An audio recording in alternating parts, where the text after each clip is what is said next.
Industry is rebounding. I mean, is it a cyclical recovery, and does it have legs? In China? Yes. Yeah, I mean, when you look at the success of Furious 8, I think it did about $350 million. And what's interesting is that Jackie Chan's Kung Fu Yoga, Journey to the West, and these are movies that did $250 million US in China alone.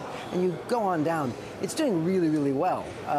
It's interesting. We have a Jackie Chan film coming out in September. With Pierce Brosnan, I think. With Pierce Brosnan. And, Foreigners? It's called The Foreigner. Yeah. It's done in conjunction with Sparkle Roll and my partners at Huayi Brothers. And look, we're feeling like that thing could do incredible business here.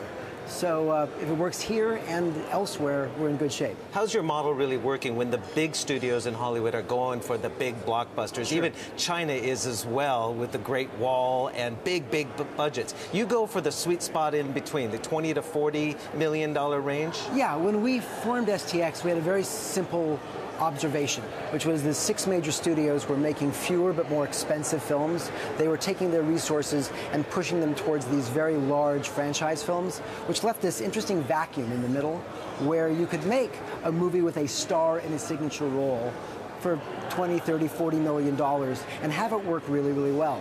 So we've sort of built a really robust slate right now. We'll do about 12 movies this year.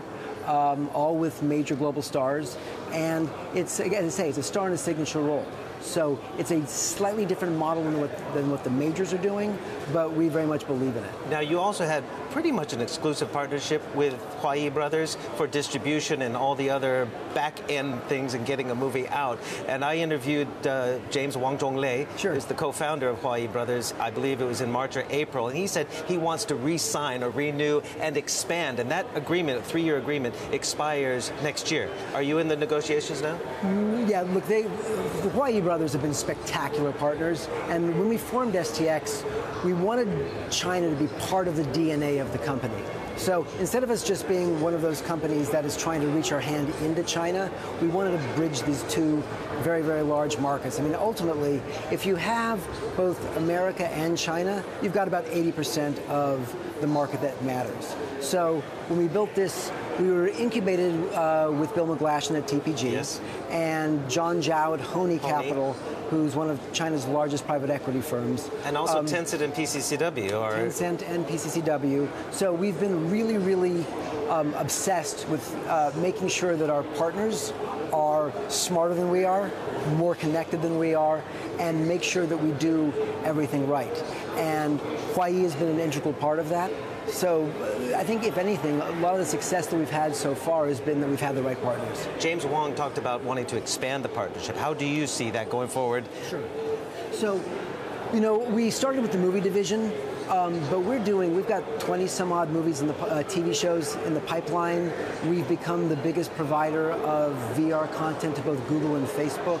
We're doing short form, we're doing all of this other stuff and want to get into gaming, because what we found is that when a major globally branded star wants to connect with their audience, they want to do it across all these different platforms and in China.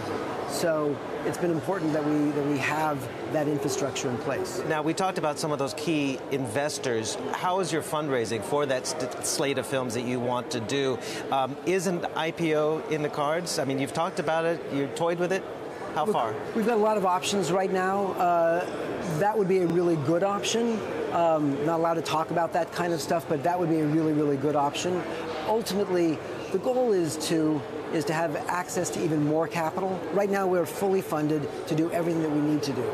But having access to capital that would allow us to expand more aggressively is, I think, every CEO's dream. Very quickly, do you expect, now that the negotiations are starting between China and the United States on the quotas, is it going to go up from 34 or beyond?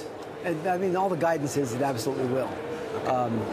So that feels like the direction that things are moving in.